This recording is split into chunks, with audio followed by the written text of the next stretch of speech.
Next Pitch TV showcases the most innovative equity crowdfunding campaigns for the verdict of the crowd. Meet Julian Rodriguez, founder and CEO of Momento AI. He is a serial entrepreneur. Julian loves leading teams that build easy-to-use products that solve large problems. And a very good afternoon. I just turned on the recording. I hope that's okay. Of course. Okay. Well, welcome to Next Pitch TV, Julian. Definitely, I must say, you have a fascinating campaign. I mean, on the edge of time. No question about that. Yeah, thank you. We're very proud of what we're working on, for sure. Yeah, well, I mean, it doesn't get much more in the spirit. So my first question, if I may, is to actually ask you what actually led you to do this beyond the obvious, I suppose. Yeah, so, I've always been a technologist, I'd say, right? I went to school for computer science in university. And right out of my senior year of college, I got involved with what at the time was a research project known as Bitcoin.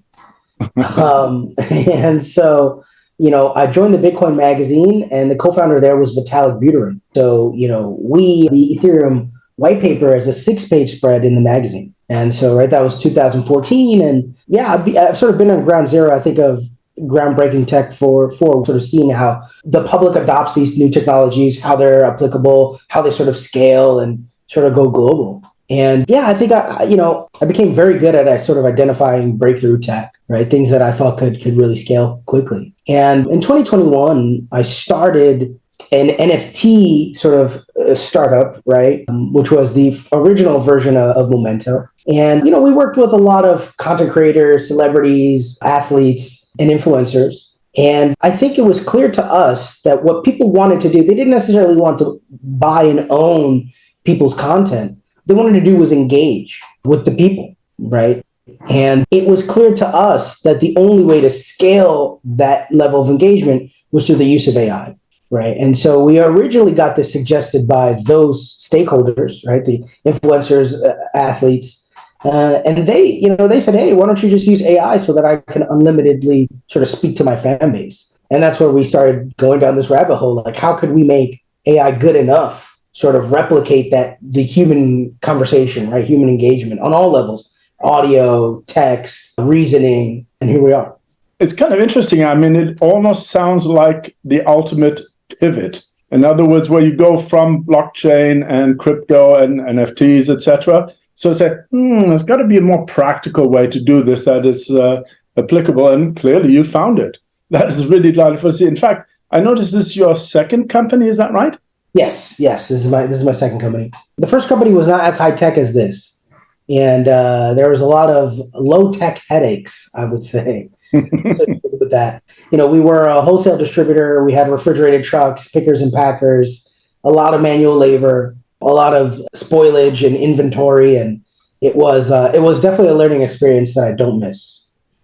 I know exactly what you mean. I mean, I used to be one of my 12 companies. The biggest one was in the customized watch business, and man, all the headaches, inventory, and blah blah blah. It's kind of like, man, there's got to be a better way. Digital ultimately seems to be the best way to get there and to scale and so forth.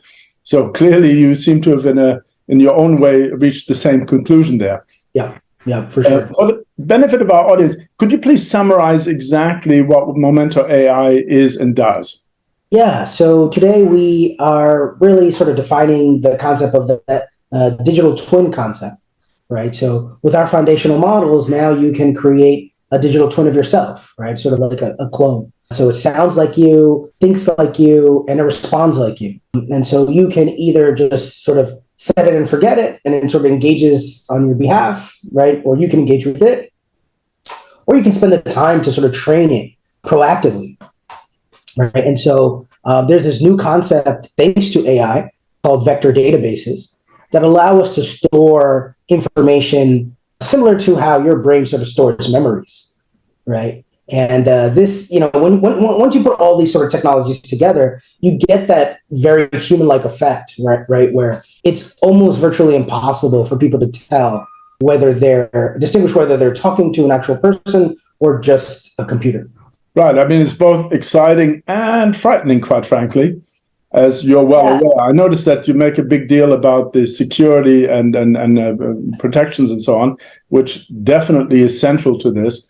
But boy, the implications are immense. Now, if I understand it correctly, let's assume I created my digital version, I suppose.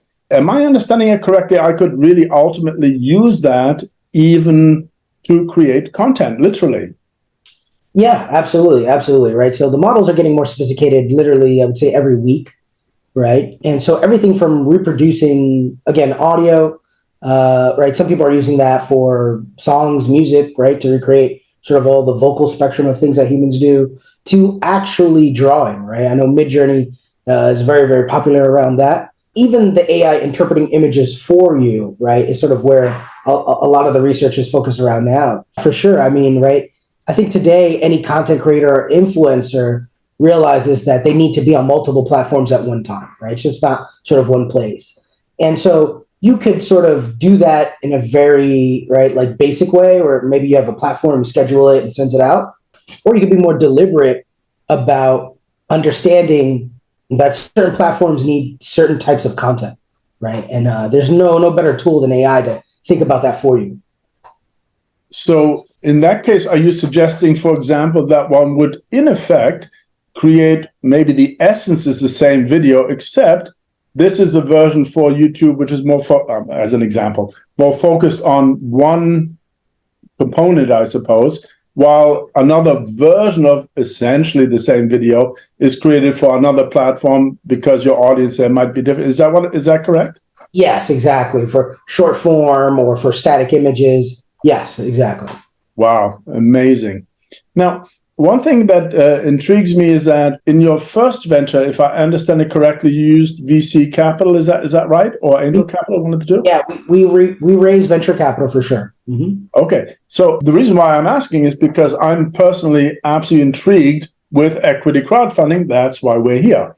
So my question really is, if I understand it correctly, you already raised 4.5 million for this new venture already, right? Yes. So it's kind of, why are you bothering, in relative terms, with the headache of creating an equity crowdfunding campaign and all that comes with it? Yeah, so I think the truth is it's not much of a headache. Start Engine. We're on Start Engine. Start Engine makes it really easy to sort of manage this. So it was two things.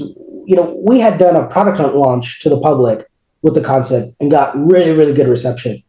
And there's one thing that happens when you're sort of building is that you're always sort of building in a silo, right? It's just you and your team. You never really get any actual feedback. Sure, you see users using it, but you kind of have to infer behind like an iron curtain what it is that they're clicking, why, and whatnot. Mm-hmm. And what we learned from our product hunt launch was the more people we got it in front of and made it, we're able to communicate the message to a broader audience, the better we became as a team. So the next logical step was, okay, let's allow the public to own a piece of the business, right? And we had a lot of early adopters that were asking for that, right? And so I think it's harder to take money from VCs than it is to crowdfund, for sure. And there's no way that we could fit them into sort of the high risk asset class that was like a bunch of safe notes or price round in a seed round, right? And so VCs and regular investors kind of don't play well. So there needs to be an entire different vehicle, which is set up for the common person, the common user. And that's where equity crowdfunding sort of solves that problem. And so, again, thankfully for us, I mean, I think, the Start Engine team is really great. And the setup was easy for us. And, now we get a very visceral feedback loop. The comment section of our page is full of people just asking questions or suggesting things. And these are things we would have never heard of or even thought about if we didn't take this route. Right. And so, yeah, I think the number one plus, besides obviously the capital to help us continue growing this, is understanding what people really care about. Right.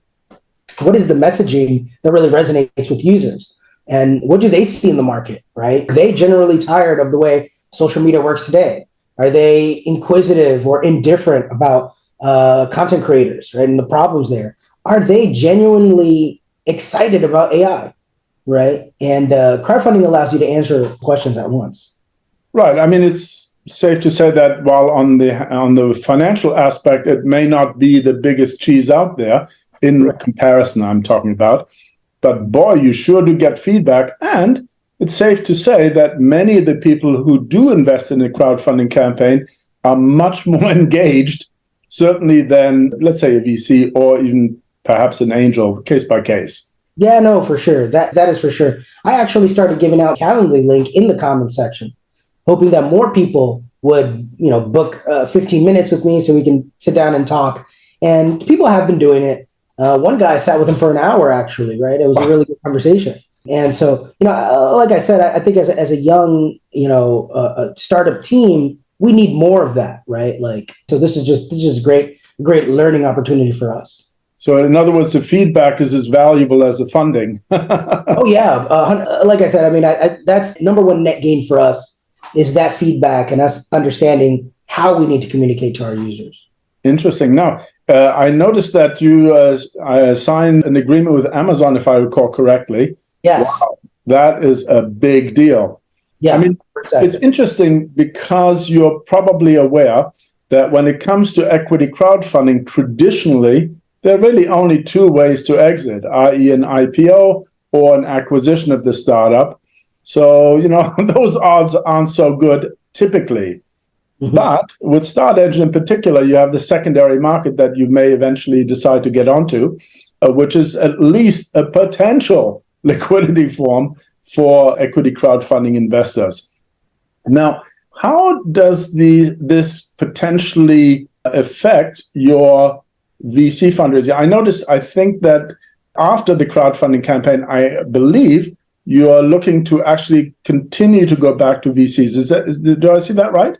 Yeah. So, continue growing the business as usual, and whether venture capital or an acquisition come to the table, those are both options, right? I think for us, we were very cognizant about the fact that we're treating everyone on StartEngine like we would any of our seed round preferred investors, right? It just to us there is no difference, right? And so the goal here is some sort of liquidity event, right? And so I think fortunately for people who consider us as an investment, they might notice, right? Sort of the network and sort of the background there puts us in a good position to do that. Now your money is just as good as the guy who started Zynga, right? The guy who's responsible for Facebook's initial explosion, right? So I think that in itself should be a very compelling value prop for our investors. But look, if you generally really like and enjoy our product and what we've built so far, and you can see you or your friends or potentially people using it, I would say that is something that maybe deserves an extra look, right? To more of your time. Absolutely. Now, but is this not traditionally, as you're probably aware, equity crowdfunding was considered the kiss of death as far as VCs are concerned? Remember that. You got what? 1,000? Oh, get the hell out of here. And as we both know, since the start of the special purpose vehicle, although I think StartEngine has a slightly different take on it, but the same essence, i.e., that they're pooled so that they're a single entry on your cap table. Is this something that you see as being a potential problem down the road as far as getting VC funding? No. So I think in our particular situation, we still have a lot of leverage, right? We have all the leverage in terms of we're working on some groundbreaking tech. We've raised VC in the past. We are a proven team that has a live product, right? So typically, I think that startups that went for crowdfunding probably didn't have all of these things before they started crowdfunding, right? We are now crowdfunding sort of after the fact. I mean, we have revenue. Again, we are now over about 200,000 users, right? The product is live, and we had previously already raised over 4 million, right? So that's typically not something that you see on crowdfunding, and that's why that sort of idea is there, right? Because I can imagine a startup that essentially might be struggling to raise or is nosediving would see this as a last-ditch effort. We didn't arrive through crowdfunding in that way. And really, the impetus, like I said, came from two places. It was a group of our early adopters, but then also it was just a cold email from StartEngine. This wasn't something that we were thinking about whatsoever. And we got a cold email, and they made it really simple in that paragraph, made it seem like it was going to be a breeze to set up. So we said, hey, why don't we do this? And it turns out that it more or less was a breeze to set up, is what I'm gathering. Yes. It was very easy. Like I said, we already had a lot of experience from Product Hunt. We sort of took a lot of that, and we defined a little more material. So it's always good because from Product Hunt, we felt like we could say so much more, right? In Product Hunt, I think there was like over 60 questions, right? And so we felt like we'd left so much out. And then we took that, condensed it, and crystallized it. And it was very easy for us to set up our Start Engine page. Wow, that is just so exciting. One of the examples, even though it is hypothetical, when it comes to equity crowdfunding, about which I'm very passionate, is that imagine that Oculus in its day, which, as I'm sure you're aware, raised, I'm roughing it, something like 2 million or something from Indiegogo, I think. Mm-hmm. And that's great. If you'd invested or bought one of their glasses, I suppose, let's say it's for $500, that's great. 6 months later or whatever, you get your Oculus, and that's the beginning and the end. Now, as we both know, a year or two later, Facebook bought them for $2 billion. Now, if that had been an equity it wasn't even around at the time, but if it had been an equity crowdfunding campaign, it's pretty obvious what would have happened to those $500, even though it's hypothetical at this point. Yeah, I can tell you that in your case, based upon the industry that you're in, this is actually one of the campaigns that I can really see potentially having outlandish returns for early stage investors. And that is very exciting. We're definitely looking for that kind of thing, even if I'm personally not too keen on the unicorn, focus everywhere. It's kind of like, look, we're looking for startups that grow 10, 50, 100 million. Plenty, thank you very much. It doesn't have to be a unicorn. But on the other hand, for the industry, this is definitely what we're looking for. And you guys are certainly on that track. And I must say, it's very, very impressive. Yeah, I think the investor that sees the value here is going to have a savvy eye, but we're fairly confident they're going to be very pleased with the potential return. More than anyone, I can't sort of go off into sort of specifics or talk about things that might be tentative, but we are in the company, I think, the right constituents that potentially could lead a very good payday for everyone involved. Yeah, I totally agree. I mean, the potential is obviously there. The devil's in the details, as we both know.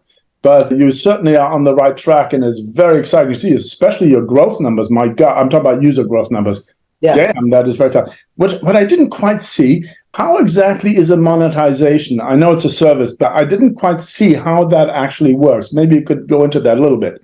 Yeah, so with the crypto background, remember, everything in sort of crypto is sort of instantaneous in the moment. It's all about buying and ownership and sort of trading, right? And so initially, a lot of our revenue was due to that.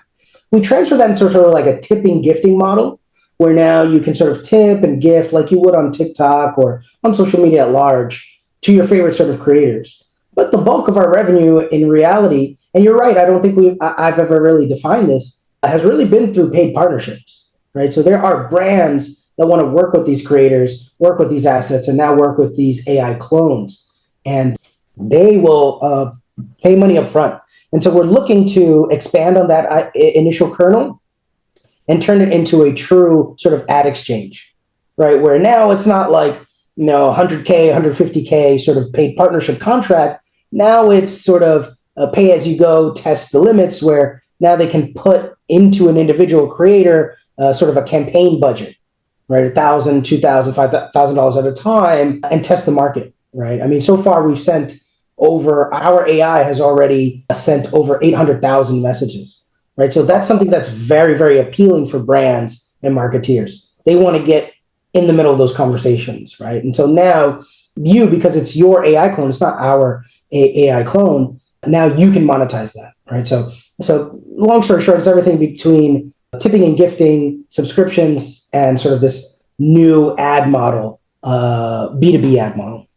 Right. I noticed that in your, call it the timeline, I guess is what it is, that you mentioned the evolution after this campaign, I believe, of that marketplace. So Yes. in a way, one could almost say it's a little bit like saying, hey, influencer, you are already good at influencing. Why don't you come to the next step almost, where we give you the ability to create your own avatar, or personality, as it were, Yeah. but we can even let you potentially tie in, I guess, to sponsors is really what it comes down to, I believe. 100%, 100%. I mean, if you just look at the internet as it exists today, Instagram, TikTok, Facebook, etc., Twitter, it essentially works that way in a very rudimentary, manual way, right? It just kind of evolved that way. So it's very inefficient and inaccurate for the brands and the marketeers as well. And you can see it because Facebook's ad exchange marketplace is massive. It's huge, right? And it generates billions of dollars in revenue. So we're sort of going in that direction around actual personalities and conversations, right? Right now we have users that I'm assuming, before they wake up and tell their mom, good morning, they're saying good morning to the AI clone, right, that they're talking to. Right. And so, a lot of people suggest that there's a loneliness epidemic in most of the modern world. And I think people just yearn connection, right? When you have a conversation with somebody, it's never one way. You're always thinking about what you're saying and how what you're saying makes you feel. And so conversation is an introspective practice as well. And I think the more opportunity we get at that, right, the more fulfilled humans feel. I mean, this is the number one thing we've been doing since the beginning of time, right? It's like eating, using the bathroom, sleeping, and then conversing. Yeah, I totally agree. Although the other side of the coin, of course, is, my God, the number of jobs that AI eventually will probably displace is people are going to get more depressed about not having a job than anything else. But we'll worry about that when we get to it, I dare say. Yeah, I don't think our AI will be displacing too many jobs. I think that this is a form of initially entertainment, but also revolution in communication. But I do think the technology, because now we're very intimate with it, of course, we know the potential of what a lot of this can do. I think we're in year one of the next 50 years of AI. This is literally year one. And so, yeah, I think the entire global economy is going to be transformed. And the amount of wealth is exponentially larger than anything that I think we can calculate so far, right? Even the calculations that we're looking at, when we talk about $400, $700 billion market, et cetera, 10 years, I think those numbers are way low, considering all of the things that could be changed and revolutionized, right? The rate, speed of adoption of technology and change just means that this is exponentially different from those traditional calculations that we have for the global marketplace. But ultimately, I think that the quality of life of individuals will increase. And I think that the focus or the perspective, the priorities in people's lives will shift, will change, right? But I don't think that this is a net negative for society. But I think that there's just a lot of opportunity and a lot of positive things ahead, right? What we have seen is workers across the globe become more productive and be able to extract more value from their work through the use of AI, right? Remote, sort of what they call sort of like the intelligent jobs, right? Software engineering, design, marketing, right? It is now sort of more of an even playing field, right? Where I think ultimately that is a positive thing. Well, I certainly hope you're right. I mean, we will find out. Nobody knows for sure, but it is definitely an exciting area. And you are definitely in the forefront thereof. And I think that is so exciting. So thank you very much indeed for coming on this interview and sharing your thoughts with us. And I wish all the very best to your campaign. And hopefully it'll live up to your expectations and you'll go on to change the world, literally. Thank you so much, Ralph. This is great. Appreciate it. My pleasure. Have a great day, no? Take care. Take care. Bye-bye. Embarking on a journey of investment discovery is effortless with nextpitch.tv. As you enter the platform, a plethora of opportunities unfolds. Choose between featured campaigns or browse weekly showcases on the homepage. Each just a click away. Immerse yourself in a campaign's essence through a captivating video, then swiftly access campaign summaries by clicking View Campaign, facilitating informed decision-making. Personalizing your experience is seamless. Mark campaigns as favorites with a star and contribute to the community by rating them. Wonder My Rating. When you're ready to take action, The campaign button becomes your portal to the campaign platform, where comprehensive project details empower your investment or reservation choices, providing a user-friendly interface for seamless navigation. With nextpitch.tv, your journey into investment potential is guided by convenience and enriched by informed participation.